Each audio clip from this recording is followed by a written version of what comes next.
ഞാനിന്ന് കാണിക്കാൻ പോകുന്നത് വളരെ വ്യത്യാസമായിട്ടുള്ളൊരു റെസിപ്പിയാണ് കേട്ടോ. കാന്താരി ചിക്കൻ ഭയങ്കര സൂപ്പർ ടേസ്റ്റിലുള്ളൊരു ഡിഷാണേ. ഇത് എൻ്റെ ഒരു സബ്സ്ക്രൈബർ, പുള്ളിക്കാരൻ സൗദിയിൽ ഷെഫാണ്, അവിടെ സ്വന്തമായിട്ട് ഹോട്ടൽ നടത്തുവാണ്. അപ്പോൾ പുള്ളിക്കാരൻ്റെ റെസിപ്പിയാണത്. പുള്ളിക്കാരനാണ് ആദ്യമായിട്ട് എനിക്ക് ഈ റെസിപ്പി പറഞ്ഞു തന്നത്. ഞാൻ അതുവരെ ഇത് കഴിച്ചിട്ടേ ഇല്ലായിരുന്നു. ഒരു ദിവസം വീട്ടിലൊന്ന് ഉണ്ടാക്കി നോക്കി, ഭയങ്കര ടേസ്റ്റായിരുന്നു. അപ്പോഴാണ് പെട്ടെന്ന് തന്നെ വീഡിയോ എടുത്ത് നിങ്ങളുമായിട്ടൊന്ന് ഷെയർ ചെയ്യണമെന്നും എനിക്ക് തോന്നിയത്. അപ്പോൾ നമുക്ക് റെസിപ്പിയിലോട്ട് പോകാമേ. അതിനായിട്ട് ഞാനൊരു 1/2 കിലോ ചിക്കൻ എടുത്തിട്ടുണ്ട്. ബോണോട് കൂടിയ ചിക്കനാണ് കേട്ടോ വേണ്ടത്.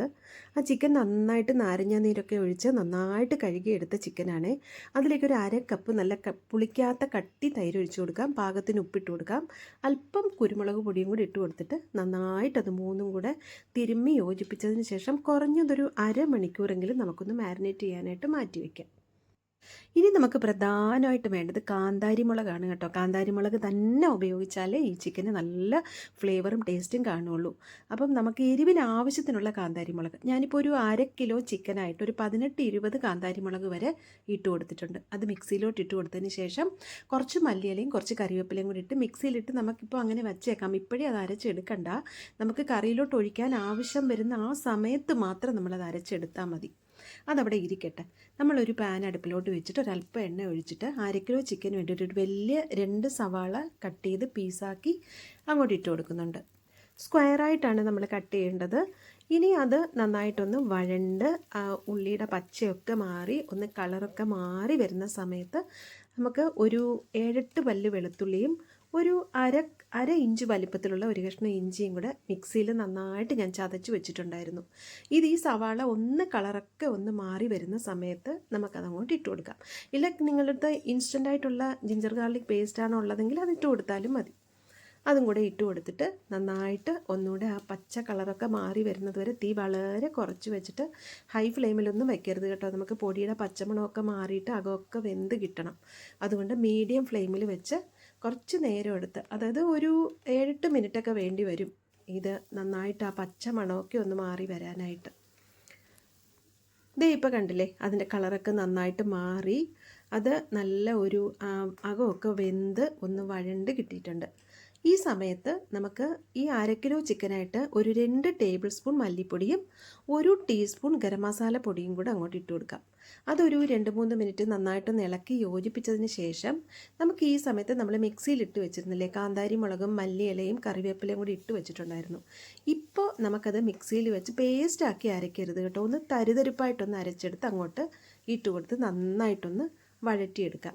ഇത് നേരത്തെ അരച്ച് വെക്കാത്തത് എന്താണെന്ന് വെച്ചാൽ ചിലപ്പോൾ ടേസ്റ്റിനൊരു മാറ്റം വരും. അതുകൊണ്ടാണ് ആ സമയത്ത് തന്നെ നമ്മൾ തരിതരിപ്പായിട്ട് അരച്ച് അങ്ങോട്ട് ഇട്ട് കൊടുക്കുന്നത്. ഇനി നമ്മൾ ആ മിക്സി കഴുകി ആ വെള്ളവും കൂടെ അങ്ങോട്ട് ഒഴിച്ചു കൊടുക്കാം. ഇതെല്ലാം കൂടെ നന്നായിട്ടൊന്ന് മിക്സ് ചെയ്യാം. മിക്സ് ചെയ്ത് ആ വെള്ളമൊക്കെ ഒഴിച്ചതുകൊണ്ട് ഒന്ന് തിളയ്ക്കുന്നുണ്ട്. ഈ സമയത്ത് നമുക്ക് മാരിനേറ്റ് ചെയ്ത് വെച്ചിരുന്ന ചിക്കൻ പീസ് അങ്ങോട്ട് ഇട്ട് കൊടുക്കാം. എല്ലാ പീസും അങ്ങോട്ട് ഇട്ട് കൊടുത്തിട്ട് ഇതെല്ലാം കൂടെ ചേർത്ത് നമുക്ക് നന്നായിട്ടൊന്ന് യോജിപ്പിച്ചെടുക്കാം. വെള്ളം ഒഴിക്കുന്നതിന് മുമ്പ് തന്നെ എല്ലാ ചിക്കനും ആ അരപ്പും ആ ഉള്ളിയും എല്ലാം കൂടെ ചേർത്ത് നന്നായിട്ടൊന്ന് യോജിപ്പിച്ചെടുക്കാം. ചിക്കനിൽ തന്നെ കുറച്ച് വെള്ളം ഉണ്ടല്ലോ, അതുകൊണ്ട് ആ വെള്ളം അപ്പം തന്നെ ഇറങ്ങി വരാൻ തുടങ്ങും. പിന്നെ ഇത് ഒരു സ്പൈസി ചിക്കനാണ് കേട്ടോ. ഇത് നല്ല എരിവ് വേണം, അപ്പോഴേ ആ ചിക്കൻ ഒരു ടേസ്റ്റ് കാണുള്ളൂ. പിന്നെ നമ്മുടെയൊക്കെ എരിവിനനുസരിച്ച് നമ്മൾ മുളകിട്ട് കൊടുക്കുക എന്നുള്ളതാണ്. ഇനിയിപ്പോൾ നമ്മുടെ ആവശ്യത്തിന് നിമന്ന് കിടക്കാൻ വേണ്ടി കുറച്ച് വെള്ളം ഒഴിച്ചു കൊടുക്കാം. ഇനി കുറച്ച് ഉപ്പും കൂടെ പാകത്തിന് അങ്ങോട്ട് ഇട്ട് കൊടുത്തിട്ട് സാധാരണ ചിക്കൻ വേവിക്കുന്നത് പോലെ അതേ സമയം ഒന്ന് മൂടി അടച്ചു വെച്ചതിന് ശേഷം ഒരു 10-15 മിനിറ്റൊക്കെ ആകുമ്പോഴത്തേക്കും ഒന്ന് തുറന്ന് നോക്കുമ്പോൾ ചിക്കനൊക്കെ നന്നായിട്ട് വെന്തിട്ടുണ്ടാവും, വെള്ളം അതിലുണ്ടാവും. പിന്നെ ആ വെള്ളം വറ്റിച്ചിട്ട് നമുക്ക് എത്രയും ഗ്രേവി വേണം എന്ന് വെച്ചാൽ ഇത് വളരെ ഡ്രൈ ആയിട്ടും എടുക്കാം, ഗ്രേവിയോട് കൂടിയും എടുക്കാം. 2 രീതിയിലും നമുക്ക് നല്ല ടേസ്റ്റാണ്.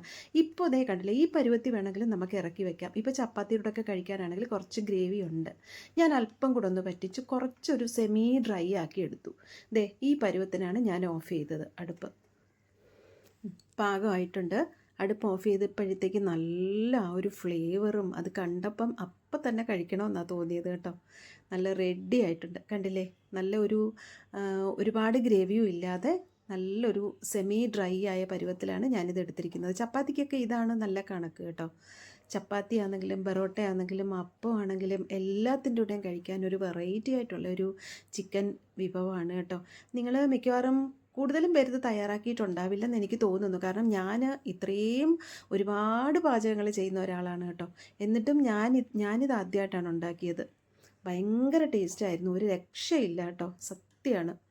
നിങ്ങൾ വീട്ടിലൊന്ന് തയ്യാറാക്കി നോക്കണേ. തയ്യാറാക്കി നോക്കിയതിന് ശേഷം അഭിപ്രായങ്ങളൊക്കെ അറിയിക്കാൻ മറക്കരുത്. ഇഷ്ടപ്പെട്ടോ, ഇത് നിങ്ങൾ മുമ്പ് കഴിച്ചിട്ടുണ്ടായിരുന്നോ എന്നുള്ളതൊക്കെ ഒന്ന് പറയണേ. അപ്പം വീഡിയോ കണ്ടുകൊണ്ടിരിക്കുന്ന സമയത്ത് തന്നെ നമ്മുടെ ഈ വീഡിയോ ഇഷ്ടപ്പെട്ടിട്ടുണ്ടെങ്കിൽ ചാനൽ ഒന്ന് സബ്സ്ക്രൈബ് ചെയ്ത് സപ്പോർട്ട് ചെയ്യാൻ മറക്കല്ലേ. അപ്പോൾ have a good day. By.